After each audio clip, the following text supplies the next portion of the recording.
Morning বন্ধুরা, শুভ সকাল। আবার একটি নতুন দিন, নতুন সকালে শুভেচ্ছা জানাই সবাইকে। সবাই কেমন আছেন? নিশ্চয়ই খুব ভালো আছেন আর সুস্থ আছেন। আমিও খুব ভালো আছি। আমার বাড়িতে আমার বৌমা আছে। হ্যাঁ, একা একা থাকি তো, গল্প কাজ সব কিছু নিয়ে আমি খুব ভালো আছি।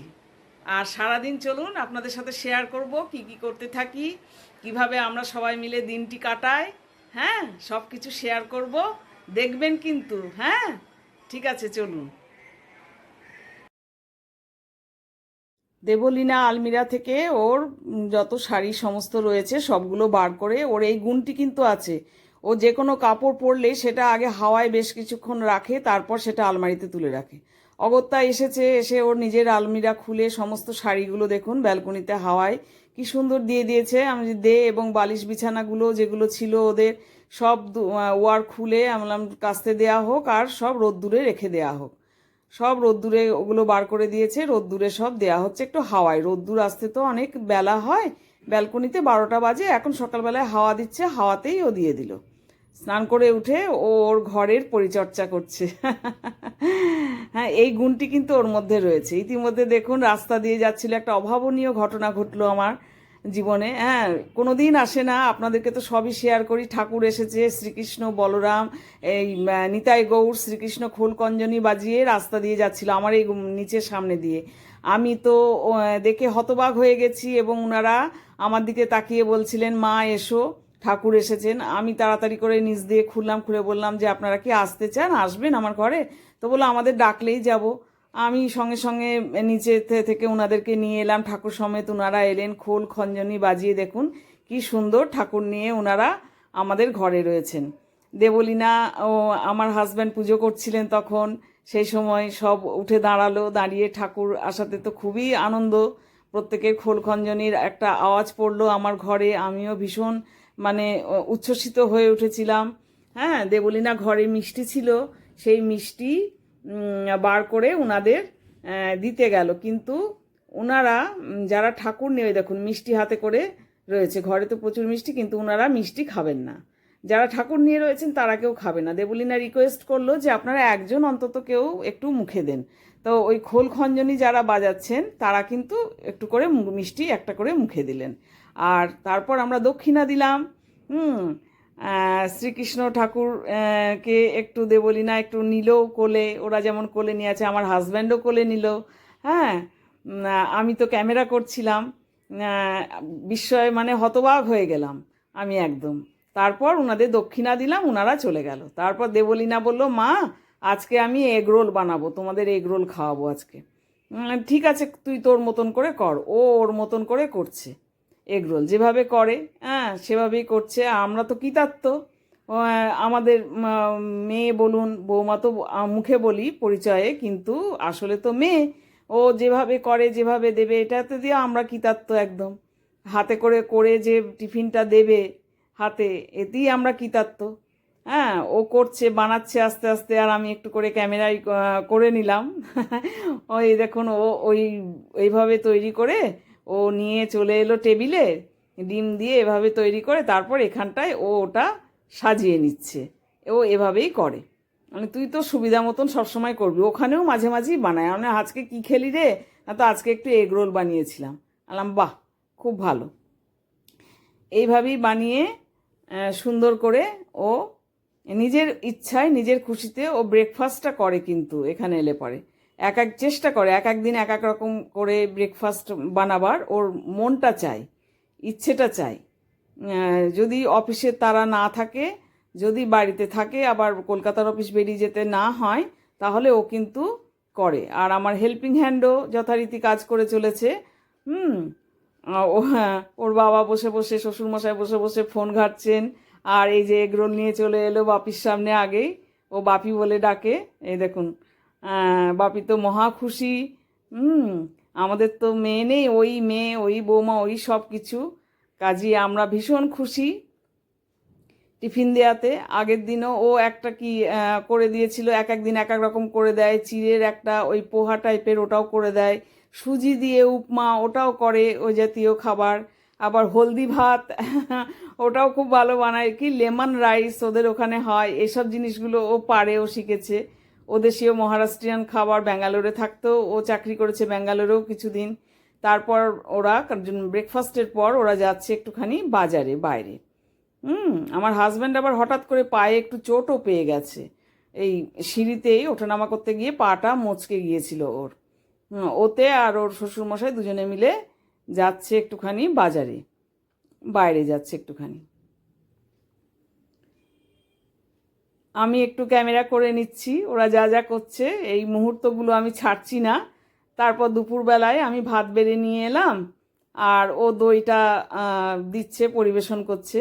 হ্যাঁ, একদম একা থাকি সেখানে, একজন সন্তান এসেছে আছে, আমরা তো আনন্দে আত্মহারা বলতে গেলে। হুম। আর ও কিন্তু যখন যদি ফ্রি থাকে, আপনাদের আগেও বললাম এখনো বলছি, ও কিন্তু বসে থাকার মেয়ে নয়, হাতে হাতে কিন্তু এগিয়ে আসে সমস্ত কাজ নিয়ে।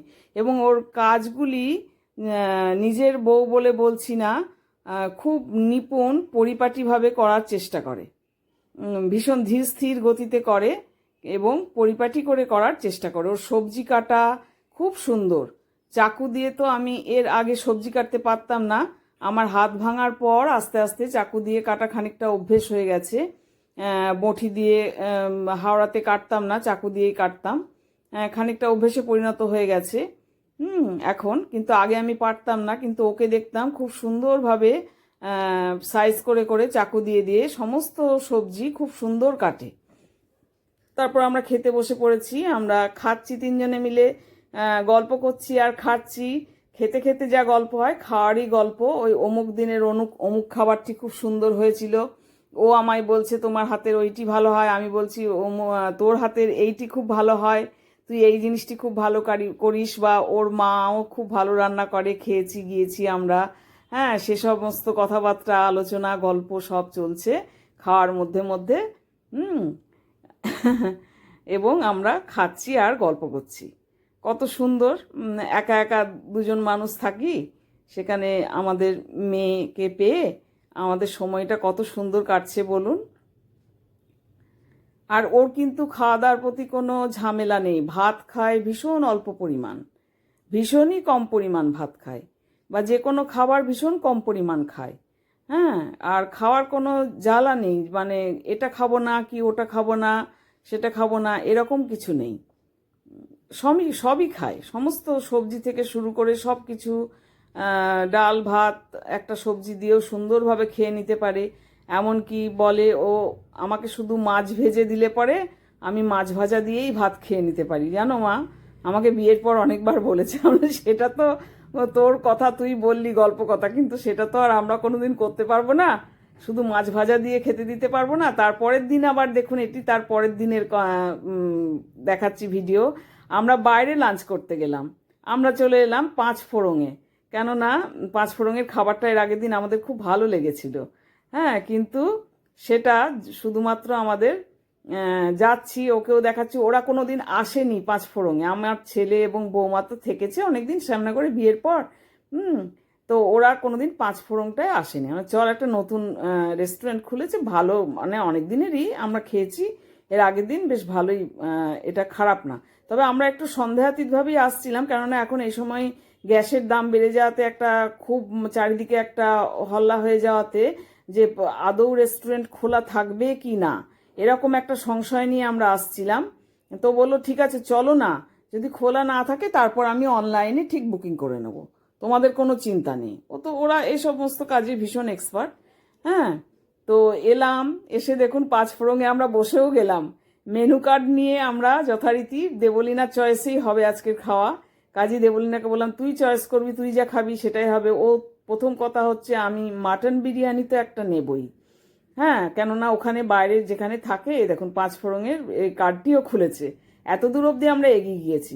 হ্যাঁ, যে মাটনটা ওরা বাইরে কোথাও খায় না, একদম ওদের রুচিতেও বাধে, ওরা খায় না। ও যা খায় চিকেন খায় আর একটু আধটু মাছ খায়, টাটকা মাছ, তাও আবার বাড়িতে যখন থাকে নিজস্ব ফ্ল্যাটে কেনা মাছ সেটাই খায় না। তো বাইরে কোথাও গেলে পরে অফিসের কাজে যাক, বেড়াতেই যাক, ওরা কিন্তু চিকেনটাই খায়। তো এখানে এসে তো মাটন খায় কলকাতায় এসে। কিন্তু দুর্ভাগ্যবশত সেদিন পাঁচ ফোড়ং রেস্টুরেন্টে ওদের এক জায়গাতেই তৈরি হচ্ছে ওই গ্যাসের দাম বেড়ে যাওয়াতে, এবং সেইখান থেকে বেলঘরিয়ায় সেটা আসতে 1.5 ঘন্টা দেরি হবে। অগত্যা আমরা তার পাশেই ওখান থেকে চলে এলাম, কিছু মনে করবেন না বলে। তার পাশেই ছিল আমার ছেলের বন্ধুর রেস্টুরেন্ট, এটাতেও ওরা খুব খেত মাঝে মাঝেই, সেটাতে আমরা চলে এলাম। স্যুপ নিলাম, আর ওই ক্রিপসি কর্ন, ওইটা চিলি কর্ন ওইটা নিয়েছি, আর দেবলিনার পছন্দের সেই মাটন বিরিয়ানি আমরা নিয়েছি ওর পাশের রেস্টুরেন্টটাতে। এটা আমার ছেলের বন্ধুর রেস্টুরেন্ট, ভালো দেয়, খাবার দাবার ভালো, আর চেনেও আমাদেরকে। তো এটাতে আমরা ঢুকলাম। ওটাতে আমাদের আর সেদিন খাওয়া হলো না, কেননা ওরা নিজে মুখেই বলছে 1.5 ঘন্টা। আমার হাজব্যান্ড নিয়েছে দেখুন চিকেন, আর আমরা দুজনে নিয়েছি মাটন বিরিয়ানি। স্যুপ আর এটা তো নিয়েছি ওই চিলি বেবি কর্ন যেটা ক্রিপসি। হ্যাঁ, এই নিয়ে আমরা শুরু করলাম সেদিনকার লাঞ্চ 3 জনে মিলে। আর একটি প্লেট তো আমরা নিই, অতটা রাইস আমরা খেতে পারি না, ওই রাইস তুলে রাখছে আমার হাজব্যান্ড, আমরাও সব তুলে রেখেছি। তারপর খাওয়ার শেষে আমরা এই একটি করে কোল্ড ড্রিঙ্কস নিয়ে নিয়েছি। আমার হাজব্যান্ড নিয়েছে ওইটি, আর আমরা নিয়েছি ব্লু কালারের দুটি। আর দেবলিনাকে এর আগেও দেখেছি, পুনেতেও দেখেছি, ও এই ব্লু কালারের কোল্ড ড্রিঙ্কসটা ভীষণ পছন্দ করে। আর বেগুনি রঙের একটা হয়, আমি ভাই নাম ভুলে গেছি, আমারও তো নাম মনে থাকে না। ওই বেগুনি কালারের এটাও খুব সুন্দর, ও নেয়, ও খেতে খুব ভালোবাসে এগুলো। আমরা দুজনে মিলে খাচ্ছি আর বলছি। যত খাবার খেলাম, তারপর এইটা খাওয়ার পর মনে ভীষণ প্রশান্তি। বলো মা? একদম ঠিক বলেছিস, এটা না খেলে পরে এটা ইনকমপ্লিট থেকে যায় বিষয়টা, তাই না? দুজনে মিলে বলছি আর খাচ্ছি। আর ও এই জিনিসটা, আর ওই বেগুনি রঙের একটা কোল্ড ড্রিঙ্কস হয়, ওইটা কিন্তু ও পুনের রেস্টুরেন্টে আমি দেখেছি বারবারই, যতবারই গিয়েছি খেতে ও খুব প্রেফার করে। আমার হাজব্যান্ড এখনো খেতে শুরু করেনি, ওরটা খুব টেস্টি ছিল ওর কোল্ড ড্রিঙ্কসটা। তারপর তো চলে এলাম হেঁটেই, হাঁটা পথে দেখুন নিচে, আমার ফ্ল্যাটের নিচে জবা ফুলটি কি সুন্দর ফুটেছে। গ্রাউন্ড ফ্লোরে সোনালিরা থাকে, সোনালিদের ফ্ল্যাটে। আর ওই ওপরে বালিশ রোদে দেওয়া আছে, ওইটি হচ্ছে আমার ফ্ল্যাট। ওই বালিশ রোদে দেওয়া আছে, নিচে জবা ফুলটি, পঞ্চমুখী জবা এত সুন্দর ফুটেছে, ওটিকে আমি ক্যামেরা বন্দি করলাম। তারপর 2 দিন পর আবার সময় চলে এলো, তার টাটা বাই বাই হয়ে গেল। ওই দেখুন দাদা নিতে এসেছে, ওর বাবা। হয়ে গেল টাটা বাই বাই, ও রওনা হচ্ছে। আজকের ভিডিওতে তো দেখলেন অনেক কিছু শেয়ার করলাম বন্ধুরা, খুব ভালো ভালো মুহূর্ত বেশ কিছু শেয়ার করলাম, নিশ্চয়ই আশা করি ভালো লাগবে আপনাদের। তারপর তো মনটা ভীষণ খারাপ হয়ে গেল। মিস্টার ব্যানার্জি বললো চলো সন্ধ্যেবেলা একটু হেঁটে আসি, হেঁটে এলে তোমার মনটা ভালো হবে। তো অগত্যা একটু হাঁটতে বেরোলাম। আর আমাদের হাঁটতে বেরোনো মানেই তো একটুখানি বাজার হাট করে ফিরে আসা, একটু কিছু তো বাজার প্রয়োজনীয়তার জিনিস নিয়েই আমরা বেরোই। অগত্যা এই একটু বাজার করে নিয়ে এলাম, একটু কড়াইশুঁটি, আদা ছিল না, আদা, শসা, এই দেখুন না দুধের প্যাকেট দুটো নিয়ে নিয়েছি, দুধের প্যাকেট, একটা বাঁধাকপি, এই একটা বাঁধাকপি, যা এগুলো দরকার সেগুলো সব কিনে নিয়ে একটুখানি এলাম হাতে করে। আর আগামী প্রজন্মকে এগিয়ে যাওয়ার জন্য তো ছাড়তেই হবে, নিজের কাছে বেঁধে রাখলে তো চলবে না। কাজে কাজে ওরা ভালো থাকুক, সন্তানরা ওরা এগিয়ে চলুক ওদের জীবনে উন্নতির পথে, অগ্রগতির পথে, তাই জন্য ওদেরকে তো ছাড়তেই হবে। এবার এটাই মনে করি এ যুগের বাবা মার, এ যুগের কেন, বহু যুগ আগেই আমার ছোটবেলা থেকেই দেখে এসেছি। আমার বড় মামা খুব ভালো স্টুডেন্ট ছিলেন, উনি ক্লাস 1 গেজেটেড অফিসার ছিলেন সেন্ট্রাল গভর্নমেন্টের। উনি বরাবর বাইরে বাইরে চাকরি করেছেন, বরাবর বাইরে বাইরে চাকরি করেছেন। হ্যাঁ, কাজেই প্রত্যেকটা বাবা মাকে তো সন্তানকে বেড়ে ওঠার জন্য ছাড়তেই হবে, আমাদেরকেও তাই ছেড়ে দিতেই হয়।